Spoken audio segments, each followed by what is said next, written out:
अस्सलाम वालेकुम all of you, कैसे हैं आप सब? उम्मीद करती हूँ आप सब लोग ठीक होंगे। Here psychologist Areeba Sarwar, I am the founder of AS learning hub. So जैसे कि आप लोग जानते हैं कि as learning hub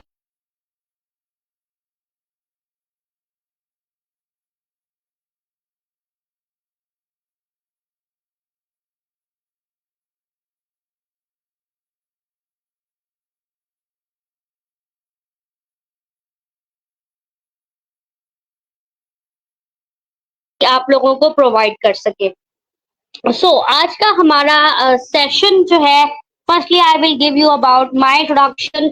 I am psychologist Areeba Sarwar, founder of AS learning hub. I am also working in the desert rose cycles as a director, and I also attach with the different societies who are working for the benefit of their society, in Royal Blood Society, in Royal Welfare Student Welfare Society, and also many other societies I am linked with it. Social पैशल society के साथ भी मैं जो है वो काम कर रही हूँ। हम सारी सोसाइटीज में डिफरेंट जर्नल सेशंस के साथ साथ और भी अदर बहुत सारी एक्टिविटीज के ऊपर ध्यान देते हैं। और आज का हमारा जो ये सेशन है वो है on the topic of border line personality disorder. जैसा कि आप लोगों ने जो है वो कैप्शन चेक कर ही लिया होगा। आज हम जो डिस्कस करेंगे वो ये है कि बॉर्डर लाइन पर्सनैलिटी डिसऑर्डर के साइंस क्या होते हैं, सिम्टम क्या होते हैं और उसका ट्रीटमेंट क्या है। If you have border line personality disorder, अगर किसी को बॉर्डर लाइन पर्सनैलिटी डिसऑर्डर है तो वो क्या फील करते हैं? वो अनस्टेबल फील करते हैं, उनके रिलेशनशिप प्रॉब्लम्स होते हैं, मूड प्रॉब्लम्स होते हैं, थिंकिंग प्रॉब्लम्स होते हैं, बिहेवियरल पैटर्न इश्यूज होते हैं, और सम सिम्टम्स ऐसे होते हैं जिनकी रिकवरी के लिए काम करना भी बहुत जरूरी होता है। आज का जो हमारा डिस्कसिंग टॉपिक है कि बॉर्डर लाइन पर्सनैलिटी डिसऑर्डर है क्या। बॉर्डर लाइन पर्सनैलिटी डिसऑर्डर एक मेंटल हेल्थ कंडीशन है जो कि इम्पैक्ट करती है आपकी फील ऑफ थिंक, बिहेव और आपकी आइडेंटिटी के ऊपर दूसरों के साथ, कि आपकी दूसरों के साथ जो आपका एक थिंकिंग पैटर्न है या जो आपकी फील है, इमोशंस हैं, आपका बिहेवियर है, वो किस तरह से जो है वो आपके ऊपर, क्योंकि ये पर्सनालिटी रिलेटेड प्रॉब्लम है तो इसको जो है वो बॉर्डर लाइन पर्सनैलिटी डिसऑर्डर कहा जाता है।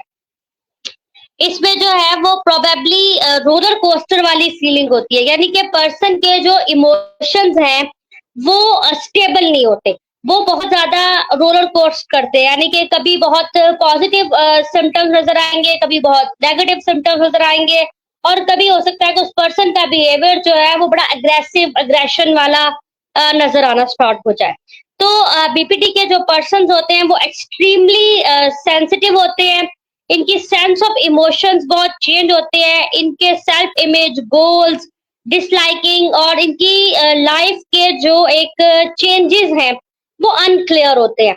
वो किसी टाइम पर किसी भी तरह का पैटर्न ऑफ बिहेवियर जो है वो शो करवा सकते हैं। बॉर्डर लाइन पर्सनालिटी डिसऑर्डर के पर्सन जो हैं वो काफी सेंसिटिव होते हैं, उनका जो एक्सपोजर सिस्टम होता है वो बहुत नेवर एंडिंग होता है, और इनके स्मॉल चीजें, छोटी छोटी चीजों से इनके सिम्टम्स जो हैं वो ट्रिगर कर जाते हैं और काफी सवेयर किस्म का रिएक्शन ये शो करवाते हैं। इनकी इमोशनल वोटिलिटी, इनकी जो इनएबिलिटी, सेल्फ सूथिंग और जो है इम्पल्सिवनेस जो है वो इमेजिन कर पाना, अंडरस्टैंड कर पाना किसी आम एक नॉर्मल पर्सन के लिए काफी डिफिकल्ट साबित होता है। और इसमें जो है अगर किसी पर्सन के जो इमोशंस है वो ओवरवेलमिंग है तो वो स्ट्रेट पर्सन नहीं होगा, उसमें काफी जो है वो कुछ लोग इस तरह से होते हैं कि उनके अग्रेशन बिहेवियर बहुत ज्यादा होता है, तो वो काफी डेंजरस और इनअप्रोप्रिएट बिहेवियर शो करवाते हैं। समटाइम कुछ लोग ऐसे हैं जो अशेम्ड और गिल्टी फील करते हैं। तो इसमें डिफरेंट पैटर्न ऑफ थिंग्स जो है वो आ रही होती हैं। अब इसमें इसके लिए इसके ट्रीटमेंट में इफेक्टिवनेस होती है कि कोपिंग स्किल्स सिखाई जाएं बॉर्डरलाइन पर्सनालिटी डिसऑर्डर को, उसकी थॉट्स, फीलिंग्स, एक्शंस और उसके कंट्रोल को रीगेन करवाने की कोशिश की जाए, क्योंकि इसके अंदर पर्सन को खुद भी चीज बहुत कम मालूम पड़ती है कि उसका अपना कंट्रोल वो ऑटोमेटिकली एकदम से खो देता है अपने ऊपर से।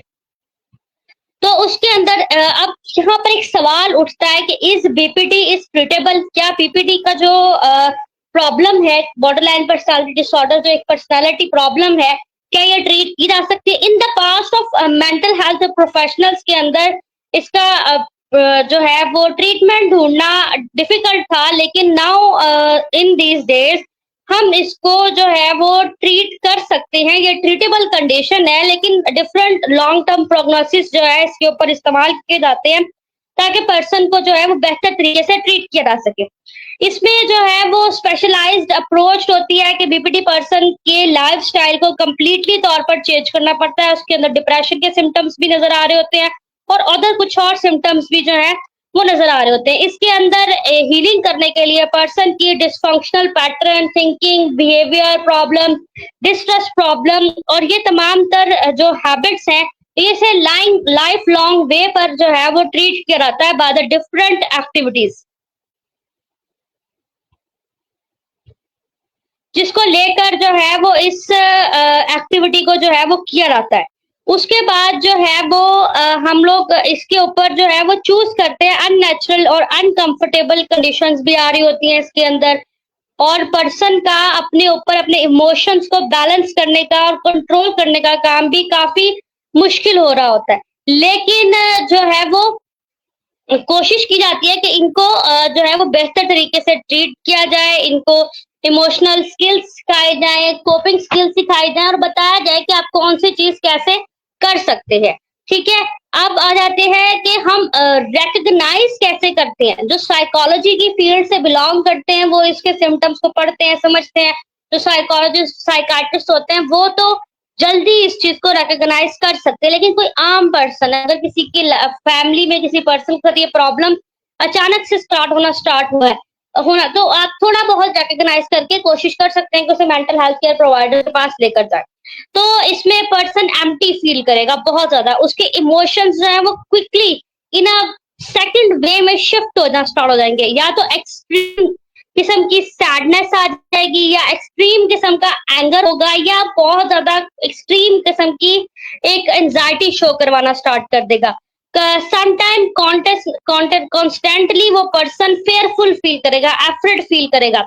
वो ये फील करेगा कि वो बिल्कुल अकेला है, अबेंडेंट है, और दूसरों को भी जो है वो छोड़ना स्टार्ट कर देगा, कोशिश करेगा। इन चीजों के ऊपर प्रॉब्लमेटिक होगी। उसके most of the romantic relationships और इंटेंस रिलेशनशिप्स जो होते हैं, जो फैमिली रिलेशनशिप्स हैं, वो अनस्टेबल हो जाएंगे। उसके साथ साथ जो है वो काफी ज्यादा स्ट्रगल्ड फील करेंगे अपनी लाइफ में, अपनी लाइफ प्रॉब्लम्स को सेटल डाउन करने के लिए, अपनी लाइफ एक्टिविटीज के ऊपर वो कर पाएंगे, और अपनी जो है वो एक जो लाइफ की स्टेबिलिटी होती है उसमें काफी प्रॉब्लम्स शो होंगी। खुद के लिए और खुद के रिलेशनशिप्स भी जो है वो काफी इनसिक्योर फील करेंगे। कुछ लोग जो है वो खुद को हर्ट करने वाली कंडीशंस की तरफ भी चले जाते हैं, एंगेज रहते हैं चीजों में, यानी कि सेल्फ हार्मिंग, सेल्फ कटिंग और सुसाइड के थ्रेट्स बार बार देना, ऐसे जेस्चर शो करना कि बहुत इम्पल्सिव है। अपना जो भी क्लोज पर्सन है अगर वो किसी और के साथ बात करने या अटैच होने की कोशिश कर रहा है तो उस टाइम पर भी उनका वो जो सिम्टम है वो ट्रिगर कर सकता है। वो उस चीज के ऊपर काफी जो है वो डिस्ट्रक्टेड वे में और डिस्ट्रक्टिव वे में जो है वो अपनी पर्सनालिटी शो करवा सकते हैं। उसके बाद आ जाते हैं कि सवेयर टाइप ऑफ स्टेटमेंट्स आती हैं इसके अंदर। ये बीपीडी जो है वो क्लस्टर बी पर्सनालिटी डिसऑर्डर का डिसऑर्डर है। Professional mental health care centres, mental health care professionals official diagnosis करते हैं इस चीज के ऊपर और उस पर्सन को ट्रीट करने की कोशिश की जाती है। अब इसके सिम्टम्स जो है वो डिफरेंट 9 ट्रेट्स के ऊपर चल रहे होते हैं बॉर्डरलाइन पर्सनालिटी डिसऑर्डर के। First trait fear of abandonment. Fear of abandonment का मतलब टेरिफाइड फील करना कि आप अकेले हैं, ऑल अलोन वाली फीलिंग जो है वो चीज फील करना। फिर अनकॉन्शियस होना, और ये ट्रिगर स्पेशली जो है वो समटाइम वर्क प्लेसेस पर भी शो हो सकते हैं, वीकेंड्स पर हो सकते हैं उनको। और साथ में ऐसा फील करना कि अपनी एफर्ट्स करना ऑन द पब्लिक प्लेसेस के अपने बैग, अपने क्लेंज और अपनी फाइट फील करना अपने आप, लव वंस से मूवमेंट कर रहे हैं तो समटाइम फिजिकल ब्लॉकेज भी हो सकती है। बहुत सारे प्रॉब्लम्स जो हैं वो उनके अंदर शो हो रहे होते हैं। फिर unstable relationship. People with BPD जो प्रॉब्लम से गुजर रहे होते हैं बॉर्डरलाइन पर्सनालिटी डिसऑर्डर के, वो अपने रिलेशनशिप्स में काफी इंटेंस फील करते हैं, इंटेंसिटी चाहते हैं, लेकिन वो ये उनके रिलेशनशिप्स काफी शॉर्ट टाइम भी होते हैं, छोटे होते हैं, क्योंकि वो बहुत जल्दी ट्रस्ट नहीं कर पा रहे होते, उनके अंदर एक डिसट्रस्ट वाली फीलिंग होती है। ये पर्सन जो है वो बिलीव करते हैं कि उनकी जो उनके साथ पर्सन है, अगर वो किसी और के साथ उससे जरा सा बात करता है या कोई और चीज भी फील कर लेता है ना, तो वो डिसअपॉइंटमेंट की तरफ जाना स्टार्ट कर देते हैं। उन्हें एक परफेक्ट रिलेशनशिप की जरूरत होती है, और ये काफी ज्यादा हॉरिबल कंडीशंस के ऊपर भी चला जाता है। वो अपने इमोशंस, क्योंकि वो अपनी पर्सनालिटी पर कंट्रोल नहीं कर पा रहे होते, उनके इमोशंस भी बहुत जल्दी शिफ्ट कर रहे होते हैं। कब एंगर की कंडीशन में आ जाएंगे, कब अच्छी कंडीशन में आ जाएंगे, कब जो है वो सैटर्न करना स्टार्ट कर देंगे, कब अपनी जो है वो एक आइडलाइजेशन कंडीशन में चले जाएंगे, डिवोल्यूशन हो जाएगी, ये कुछ नहीं कहा जा सकता। तो काफी ज्यादा जो है वो शॉर्ट टर्म रिलेशनशिप्स होते हैं। अनक्लियर और शिफ्टिंग सेल्फ इमेज, अपने बारे में उनका एक unstable sense of self image होगा। वो अपनी अच्छी चीजों को भी जल्दी अडॉप्ट नहीं कर पा रहे होंगे, और सम टाइम खुद के बारे में खुद ही एक हेटफुल पर्सपेक्टिव भी रख रहे होंगे, अपने आप को भी अच्छा नहीं समझ रहे होंगे उनके, क्योंकि उनके जो मूड स्विंग्स हैं वो शिफ्ट कर रहे होंगे फ्रीक्वेंटली। इसकी वजह से उनका जो है जॉब प्रॉब्लम्स होते हैं, फ्रेंड्स प्रॉब्लम होती है, लवर प्रॉब्लम्स होती हैं, रिलीजियस इश्यूज भी होते हैं, वैल्यूज, गोल्स और सेक्सुअल आइडेंटिटी, इन तमाम चीजों में प्रॉब्लम आ रही होती है इन पर्सन के लिए, क्योंकि वो अपने मूड स्विंग्स को सेटल डाउन नहीं कर पा रहे होते। उसके साथ साथ बात की जाए तो एक इम्पल्सिव और self destructive behaviour, BPT person बहुत ज्यादा अपने आप पर सेल्फ हार्म करते हैं। उनकी सेंसेशन ऑफ सीकिंग बिहेवियर बहुत ज्यादा अपसेटिंग कंडीशंस में होती है। वो इम्पल्स अपनी इम्पल्सिविटी के अंदर अपनी बहुत सारी मनी जो है वो बीइंग ईट, ड्राइव रेकलेसली, स्पॉट शॉप्टिफाई, और जो है शॉपलिफ्ट, एंगेज इन रिस्की सेक्स और डिफरेंट ड्रग्स, अल्कोहल, इन चीजों के अंदर अपनी मनी बहुत ज्यादा वेस्ट कर देते हैं, क्योंकि मूड स्विंग्स होते हैं, और कोई ना कोई पर्सन इस तरह की किसी भी हार्मफुल कंडीशन के अंदर इंडल्ज हो जाता है और एडिक्टिव हो जाते हैं। उसके बाद सेल्फ हार्म, जब आपको इस बारे में अंदाजा होगा कि जब कोई पर्सन सेल्फ हार्म करता है तो उसका कोई पता नहीं चलता, वो कभी भी किसी और को भी हार्म पहुंचा सकता है। सुसाइडल कंडीशन हो सकती है, सुसाइडल जेस्चर देना, चैटिंग कंडीशन देना, सेल्फ हार्म करना, ये भी एक जो है खुद की कटिंग, बर्निंग, ये चीजें जो है वो हर तरह से नॉन एक्सेप्टेबल है किसी नॉर्मल पर्सन के लिए, क्योंकि ये एक मेंटल हेल्थ कंडीशन होती है, ये बहुत कम लोगों के अंदर हो रहा होता है। एक्सट्रीम इमोशनल स्विंग्स, यानी कि unstable emotional moods, one movement वो बहुत लाइवलीहुड फील कर रहे हैं, और इन अ सेकंड मूवमेंट उनका जो है वो एक टॉल स्पिन आया और वो इंस्टेबिलिटी मूड के अंदर चले गए, और जो है वो बहुत सैडनेस वाली फीलिंग आ गई, अनक्लैरिटी ऑफ सेल्फ इमेज आ गई, और उसके साथ साथ समटाइम ऐसा होता है कि जो है वो सेल्फ हार्मिंग भी आ जाती है फिर इसके अंदर। और ये अनस्टेबिलिटी, ये मूड स्विंग्स, ये अनलाइक करते हैं emotional swings of depression and bipolar disorder, ये उससे थोड़ा डिफरेंट होते हैं। यूजुअली ये lasting for just a few minutes और होता है, ज्यादा देर के लिए नहीं होते। फिर क्रॉनिक, अब 7 फैक्टर ये है कि chronic feeling of emptiness, people with the BPT personality, इनकी इनसाइड एक अजीब सी जो है वो नथिंग और नोबडी वाली कंडीशन चल रही होती है, बहुत अनकंफर्टेबल कंडीशंस होती है, जिसकी वजह से ये ड्रग्स, फूड और सेक्स के अंदर बहुत ज्यादा जो है वो अपनी सेटिस्फैक्शन ढूंढने की कोशिश कर रहे होते हैं इन 3 चीजों के अंदर। उसके साथ एक्सप्लोसिव एंगर, यानी कि बीपीटी पर्सन का जो एंगर बिहेवियर है बहुत इंटेंस होता है, शॉर्ट टेम्पर्ड होते हैं, बहुत मुश्किल होता है कि वो अपने ऊपर कंट्रोल कर पाए। उनकी कंजप्शन ऑफ एंगर जो है वो बहुत ज्यादा होती है, जिसकी वजह से वो खुद को या दूसरों को हार्म पहुंचा सकते हैं। हमेशा एक सस्पिशियस जो फीलिंग सस्पिशियस और out of touch with reality, यानी कि एक पैरानोया कंडीशन में रहेंगे, सस्पिशियस कंडीशन में, यानी कि लाइफ रियलिटी से उनका जो कनेक्शन है वो काफी ज्यादा कम होता जाएगा। वो अपने आप को ज्यादा से ज्यादा जो है वो अनरियल कंडीशंस में, अनरियलिटी में रखेंगे कि मैं ये कर सकता हूँ, वो कर सकता हूँ, रियलिस्टिक जो है बिहेवियर शो करेंगे। अब कुछ कॉमन डिसऑर्डर्स भी हैं जो बीपीटी के पर्सन के पर्सनालिटी के साथ रिलेट करते हैं, और ये कंडीशंस होने की वजह से भी बीपीटी की पर्सनालिटी डेवलप हो सकती है, जिसमें डिप्रेशन, बाइपोलर, बहुत ज्यादा किसी भी सब्सटेंस का यूज करना, abuse of alcohol, drugs, eating disorder होना या एंजाइटी डिसऑर्डर होना। ये कंडीशंस अगर किसी पर्सन के अंदर है तो हो सकता है कि वो बीपीटी की पर्सनालिटी को भी अडॉप्ट कर ले या बीपीटी पर्सनालिटी में अपने आप को कन्वर्ट कर ले। उसके बाद how long do BPT last? BPT जो है वो इसका पीरियड ऑफ एपिसोड जो है वो फ्लेयर है, वो किसी टाइम भी हो सकते हैं, वो किसी क्रिटिसिज्म की वजह से भी ट्रिगर कर सकता है, रिजेक्शन की वजह से, बहुत ज्यादा स्ट्रेस होने की वजह से, intense mood, depression, impulsive behaviour आने की वजह से ये चीजें जो है वो लास्ट लॉन्ग कर सकती हैं। उसके साथ साथ आ जाते हैं कि कौन से ऐसे कॉजेज हैं जो बॉर्डरलाइन पर्सनालिटी डिसऑर्डर को जो है डेवलप करते हैं। तो बहुत सारे ऐसे कॉजेज हैं जो बॉर्डरलाइन पर्सनालिटी डिसऑर्डर्स को जो है वो इंटेंस चीजों पर लेके जाते हैं। इसमें इसमें जो कॉम्बिनेशन देखे जाते हैं वो इनहेरिटेड और इंटरनल प्रॉब्लम हो सकते हैं, बायोलॉजिकल फैक्टर्स हो सकते हैं, और सम जो है वो इन्वायरमेंटल फैक्टर्स भी ऐसे हो सकते हैं जो कि बूस्ट या ट्रिगर प्रोवाइड करते हैं या कॉज प्रोवाइड करते हैं इसके बिहेवियर को।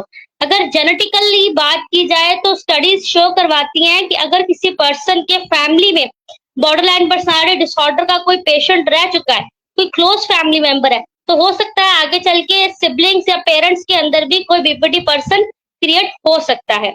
वुमेन्स जो हैं वो are diagnose with BPT more than a men. औरतों के अंदर जो है वो बीपीटी ज्यादा जो है वो राइज करती है देन मेन, और इसके रीजंस जो है वो कोई क्लियर नहीं हुए। इसके अंदर चाइल्डहुड ट्रॉमा भी हो सकता है, किसी निग्लेक्शन की प्रॉब्लम की वजह से भी हो सकती है, अबेंडेंट फीलिंग होती हो सकती है, कोई डिस्ट्रप्टिव बिहेवियर जो बचपन से किसी पर्सन ने फील किया हो, या बीइंग अलोन रहने की आदत हो, उस चीज की वजह से भी ये अडॉप्टेशन आ सकती है, या कोई बहुत ज्यादा अच्छी अटैचमेंट थी किसी के साथ और फिर कोई डिस्ट्रस्ट बिहेवियर आया, कोई प्रॉब्लम आई, कोई ट्रस्ट ब्रेकिंग इशू आया, उसकी वजह से भी ये कंडीशन डेवलप हो सकती है। अगर ब्रेन डिफरेंसेस की बात की जाए तो रिसर्च शो करवाती है कि अनटैगलिंग ब्रेन इशू की वजह से या फ्लाइट और फाइट के मूड की वजह से, फाइट और फ्लाइट भी एक जो है वो कंडीशन है, उसके जो है वो स्विच होने की वजह से भी ये ट्रिगर हो सकती है। पर्सनालिटी डिसऑर्डर एक स्टिग्मा के तौर पर देखा जाता है, लेकिन इसको हम ट्रीट कर सकते हैं डिफरेंट तरीकों से। अब कौन से ऐसे 3 सेल्फ हेल्पिंग बिहेवियर्स हैं या पैटर्न्स हैं या कोपिंग सिचुएशंस हैं जो आप अडॉप्ट करने के बाद अपने पर्सन को ट्रीट कर सकते हैं? इसमें सबसे पहले काम रहना, अपने इमोशन स्ट्रॉन्ग को जब वो पर्सन इतना डिडक्ट करना स्टार्ट कर देता है कि मेरी इस चीज की वजह से मेरा इमोशनल स्ट्रॉन्ग जो है वो ट्रिगर करेगा, उस टाइम में कोशिश करना कि इमोशनल स्टेबिलिटी लाई जाए, अपनी कंट्रोल इम्पल्सिटिविटी को कंट्रोल करने की कोशिश करना, और टॉलरेंट बिहेवियर को डिस्ट्रस्ट ना करना, अपने टॉलरेंट बिहेवियर के ऊपर जो है वो एक स्ट्रिक्ट वे में अपना एक स्ट्रॉन्ग हैंडलिंग रखना, इम्प्रूव योर इंटरपर्सनल स्किल्स, जिसके अंदर जो अगर टिप्स अगर कुछ बताई जाए तो अगर आप काल्मनेस और इमोशनल स्ट्रॉन्ग के ऊपर काम कर सकते हैं तो आप सिंपल चीजें कर सकते हैं। आप जजमेंट और क्रिटिसिज्म के बगैर अपनी लाइफ को सोचें, कोई आपके बारे में क्या सोच रहा है, क्या कह रहा है, कौन सी बात कर रहा है, कौन सी बात नहीं कर रहा, इस चीज के ऊपर आप अपना टाइम वेस्ट ना करें, जितना हो सके उतना इस चीज से दूर रहे। स्टार्ट करें अपने आप को सोचने के बारे में, अपनी ऑब्जर्विंग टेक्निक्स के बारे में, और उसके साथ साथ अपनी जो है वो ऐसी वेव्स ऑफ थिंकिंग रखें जो आपकी बेहतरी की तरफ लेकर आ सके। आपकी फिजिकल सेंसेशन, इकोनॉमी और सेंसेशन ऑफ फीलिंग बिहेवियर ऐसा होना चाहिए कि आपको और बेहतर लगे। उसके साथ साथ जो है वो आपकी राइट फीलिंग ऑफ एक्सेप्टेंस, उसके बाद अपने आप के लिए रिमाइंडर्स देना कि आप अपनी पर्सनालिटी को बेहतर बना सकते हैं, इन चीजों के ऊपर काम करें। फिर उसके साथ साथ उस पर्सन, अगर आप किसी और को इस चीज के ऊपर देख रहे हैं तो कोशिश करें कि आप उसकी मदद कर सके। सेकंड टिप कि आप रिड्यूस करें अपने इमोशनल वर्नेबिलिटी को, कि आपकी इमोशनल वर्नेबिलिटी कैसी है और उसको किस तरह आप चेंज कर सकते हैं। अपने अवॉइड करें उन अल्टरनेटिव ड्रग्स को जो आपकी लाइफ में प्रॉब्लम्स क्रिएट करते हैं, अवॉइड करें। अपनी ईटिंग हैबिट्स को जो है बैलेंस करें, न्यूट्रिशनल फूड यूज करें, अपनी नींद को जो है वो बेहतर बनाएं, एक्सरसाइज करें, अपने स्ट्रेस को मिनिमाइज करने की कोशिश करें और डेली सेल्फ प्रैक्टिसिंग करें, यानी कि आप रिलैक्सेशन टेक्निक्स, ब्रीथिंग टेक्निक्स का इस्तेमाल करें। उसके बाद 30 पर जाती है कंट्रोल इम्पल्सिटिविटी एंड टॉलरेंस। ऐसी बेवरेजेस का यूज ना करें जो आपके लिए प्रॉब्लमेटिक हो। ऐसी चीजों का इस्तेमाल करें, पानी ज्यादा से ज्यादा पिए, अपने इमोशनल इंटेलिजेंस के ऊपर काम करें, अपने इमोशंस के साथ इन टच रहे, अपनी इमोशनल इंटेंसिटी को कम करने की कोशिश करें, मैनेज करें अनप्लेजेंट बिहेवियर और थ्रेटिंग कंडीशंस को। लाइफ में खुद के लिए ऐसी कंडीशंस लाने की कोशिश करें, पॉज की कंडीशन लेकर आए, पॉज करें, सोचे, अपने कंट्रोल को रीगेन करने के लिए एक्सरसाइज करें और सोचे समझे कि कहाँ पर मुझे रुकने की जरूरत है और अपने फाइट और फ्लाइट के रिस्पॉन्स को ट्रिगर होने के लिए एक काम सिचुएशन दे कि मुझे मेरी सिचुएशन से भागना है या मुझे फाइट करनी है। इन चीजों के ऊपर काम करना स्टार्ट कर देना चाहिए। फाइंड अ क्वाइट स्पॉट, दिन में, सारे दिन में कोई 1 घंटा अपने लिए निकालें, ऐसी कंफर्टेबल पोजीशन और पॉइंट प्लेस करें जहां आप सुकून से बैठकर अपने बारे में सोच सके, फोकस कर सकें कि आपकी बॉडी क्या एक्सपीरियंस कर रही है।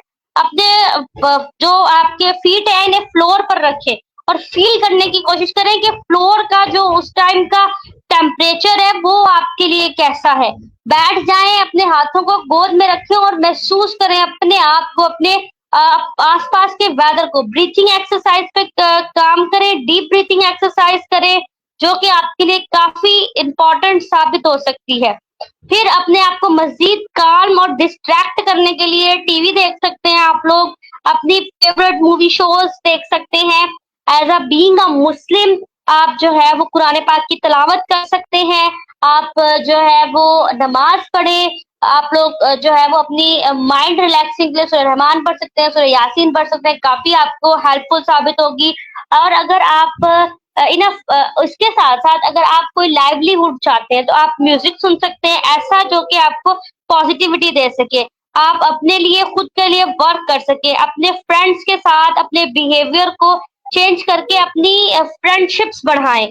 जब भी आप नेगेटिविटी फील करना स्टार्ट करें अपनी लाइफ में, किसी ऐसे फ्रेंड को कॉल करें जो आपको पॉजिटिव रिगार्ड्स दे सके। अपनी इंटरपर्सनल स्किल्स को इम्प्रूव करने की कोशिश करें, अपने लिए खुद मोटिवेशन क्रिएट करें, ऐसी जो है वो पॉसिबिलिटीज क्रिएट करें जो आपको लाइफ में बेटरमेंट की तरफ लेकर जा सके। तो ये तमाम तर कंडीशंस, ये तमाम तर चीजें हैं जो आप करके अपने आप को बेहतर बना सकते हैं और उस पर्सन के, आप अगर कोई बीपीटी का पर्सन आपकी लाइफ में है तो आप उसके लिए बेहतरी ला सकते हैं। अगर आप किसी पेशेंट को ट्रीट कर रहे हैं तो उसे इस तरह से गाइड कर सकते हैं। तो ये था आज का हमारा लेक्चर बॉर्डरलाइन पर्सनालिटी डिसऑर्डर के ऊपर। I hope you like that, must like, comment, share and subscribe my channel. Thank you so much, take care, अल्लाह हाफिज, फी अमान अल्लाह।